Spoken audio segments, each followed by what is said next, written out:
Alright, I said I was gonna make a video on this scale, so I'm going ahead and doing it. So, the scale is probably from about maybe, well, before the 30s. It does say airmail on it, which means it was probably repainted and relabeled in the 20s, but I'm assuming that the scale itself is from about 1910 or so. You can see it's been repainted because you have the normal gold, probably lead paint, and then you have your red under it with it fading to the gold. So it was originally red. It's made by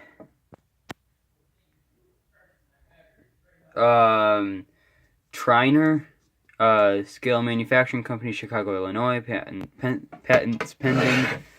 There's a better look of the thing. Airmail scale. So we're going to be testing it with this scale. We're going to be weighing this calculator. Since this thing goes up to 1 pound, and that calculator is under 1 pound, but over 1 ounce. And this scale is quite accurate. So as you can see, we're a little bit off. Sorry for that jump cut. About 1/4 of an ounce off.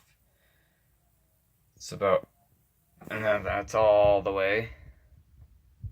Nothing on it. And then when you move it to 1/2 an ounce, it bottoms out. Or maybe that's 1/8 of an ounce that it's off.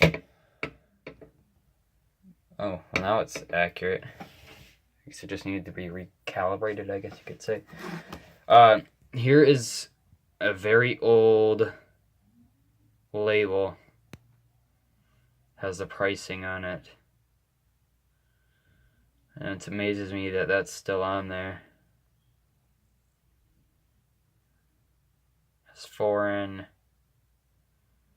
All kinds of stuff on there. So let's get this scale on. It's just a normal kitchen scale. That's why I have a cloth over it. So it doesn't get it dirty. 0 pounds, 0 ounces, and this weighs it at 7 5/8 ounces. I have not tried it on this scale yet. I've tried it on this scale to see how much it weighed.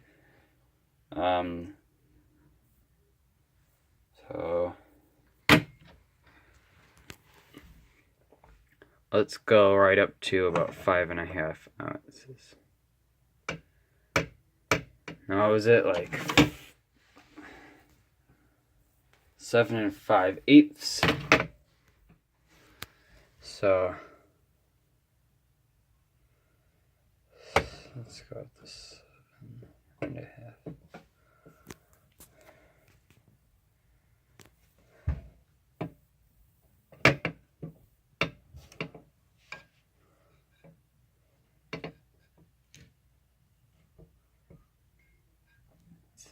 About there.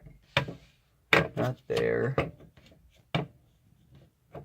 My post office, our local post office, has a few of these.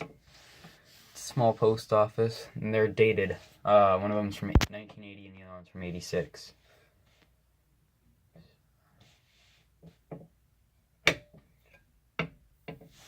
So it's between 7.5 ounces it's reading at, and 7 3/4 of an ounce. So there's about 7 3/4 of an ounce, and then there, move it to 7.5, and it goes all the way up.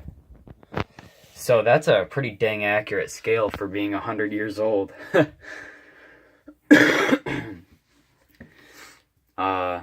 This is really the first time that I've tried an accuracy test on it.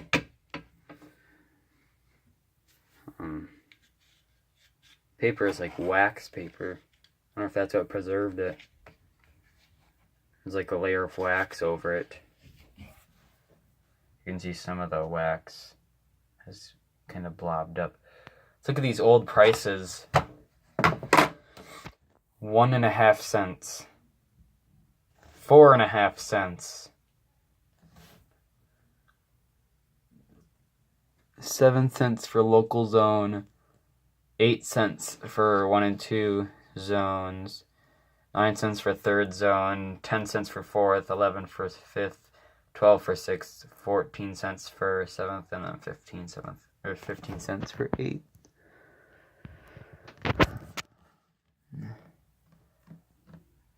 Merchandise, printing, books, seeds, catalogs, newspapers, publications over 8 ounces via parcel, post, zone rate. I'm trying to read that over the camera.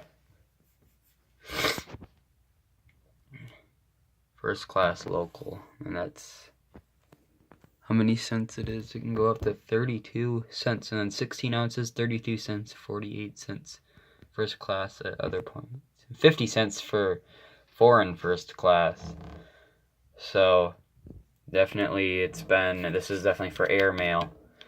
But the calculator, I'll bet that label was probably put on after the calculator was repainted. Or not the calculator, I'm an idiot. The scale was repainted, because if it wasn't, then it would be covered up by the newer lead paint. So probably repainted around 1930 or so, maybe 1925. Tell it's pre-30s because it uses flathead screws, which not a lot of people know this, or maybe they do, but Phillips head screwdrivers were an invention of the 30s. And of course flathead screws were used after the 30s, just if it had crosshead screws it would definitely be after about 1936. I think that's when the Phillips screwdriver was invented. But don't quote me on that, like everything else I say. So that's a cool little scale. Hope you guys enjoyed that little scale video. A little add-on is going to be this 8-track player.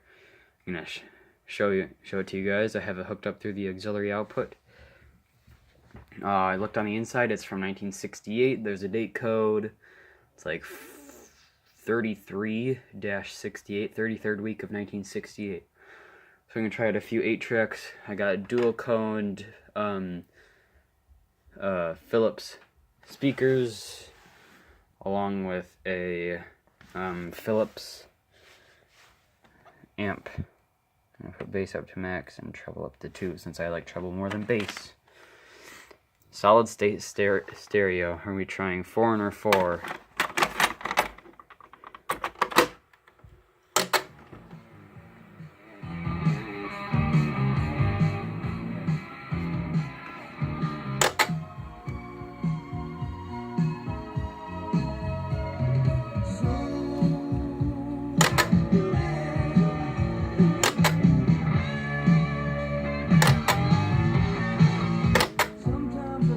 That's the quietest song out of all of them. I'll just leave it at that. Or maybe just turn it up, because you know why.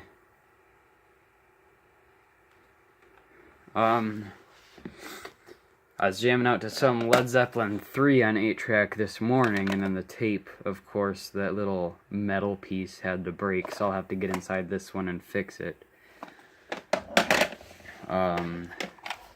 Try out some Best of the Beach Boys. Now this is very early on in the career. Well, not very early, but pretty early. This tape's from like 1965 or 66 or something.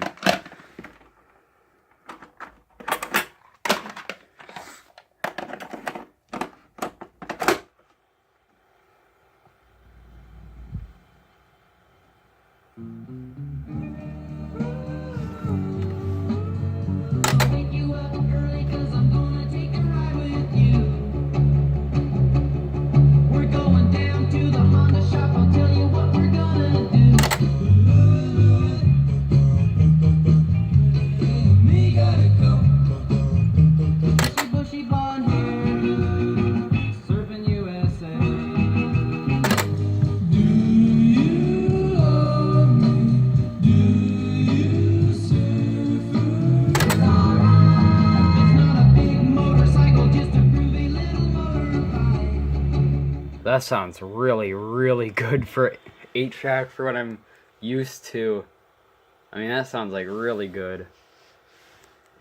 When Shango66 said that 8 tracks actually had really, really good fidelity, you just need the right player, he wasn't lying. Because the only thing I've heard 8 tracks on is little, like, 4-inch Matsushita speakers. Because I have a portable one, and it doesn't have any kind of outputs on it. When I go into the turns, leave me and hang on tight. I better turn on the light. Shaking the floor.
It took a little while to get out. The tapes do get hot in there. The motor is an AC motor. Yeah, it's an AC motor in there, which is quite impressive. Nice build quality. I've heard of York, and I know that in the 80s and 70s it kind of went El Cheapo and produced really crappy stuff. I think this was probably in their good days. Grease original movie soundtrack. Also, for the YouTube thing, I do not own any of the music in this video, or I don't have the rights to any of the music in this video. It all belongs to UMG or WMG, whatever it's called, and the original creators.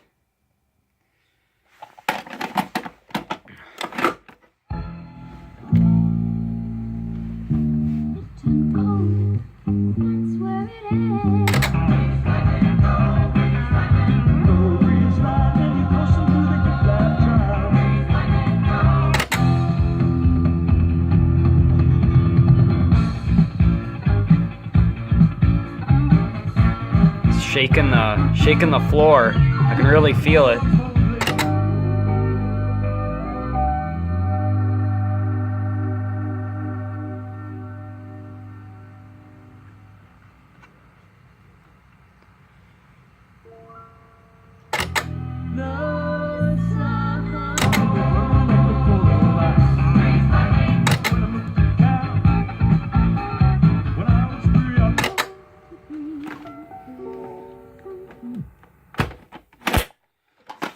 I'll grab some more of my 8-track. Got a quadraphonic 8-track, Frank Sinatra, and its original Columbia House sheath thing.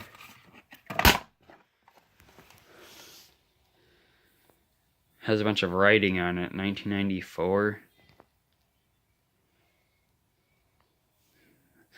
All My Tomorrows is apparently no good. Yesterday is no good. I wonder if they got like spliced incorrectly, or maybe that person just hates those songs or something. It does say quadraphonic. It says done. Frank Sinatra My Way. So this must be spliced. And hopefully they did it correctly. I think I've listened to this 8-track all the way through. But it was a while ago.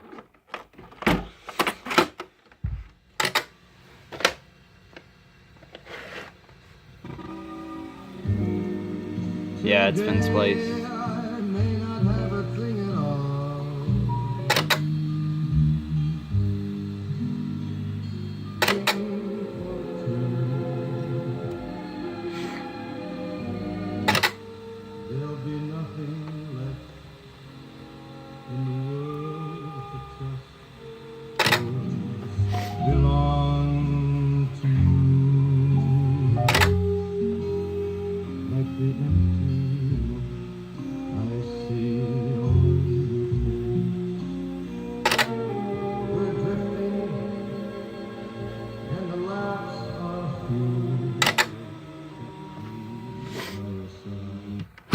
feel like I'm missing a few things there. I wonder why. Maybe go back 30 seconds and see what I showed you. Lionel Richie, an 8-track, 1982, one of the last 8 tracks. And this was, you had to get these on special mail order, because 8 tracks were dead by 82, or pretty much dead. I think they made them to like 88 or 89 or something. And they made players up into the 90s, early 90s.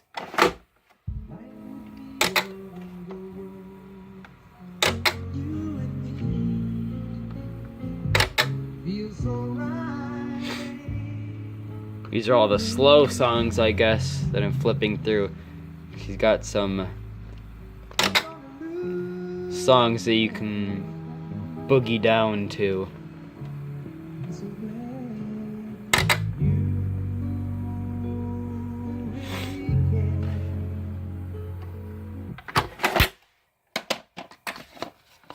John Denver's Greatest Hits on 8-track, 1973 album. I have this on a record. But it's nice to have on 8-track, because 8-tracks are cool. It's a very unpopular opinion. Oh, that must have just been on the metal splice. Let's go back to track 1. Program 1. Oh, that's noisy. Listen to that. Holy crap. Hope that's not eating it. Oh.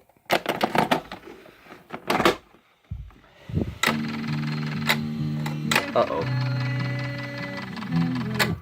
Wasn't done that yet.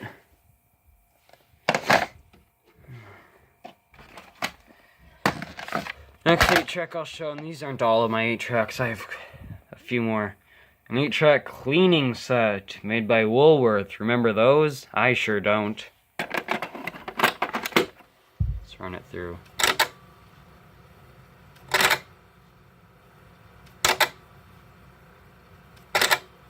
Alright, now that it's cleaned all the stuff, take that out now. I have cleaning solution for that.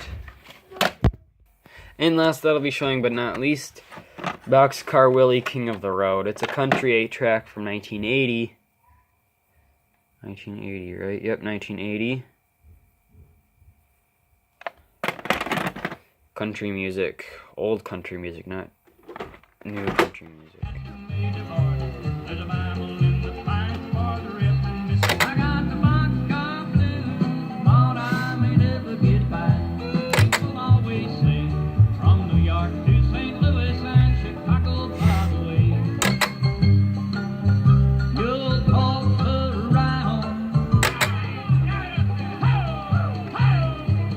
What's going on there?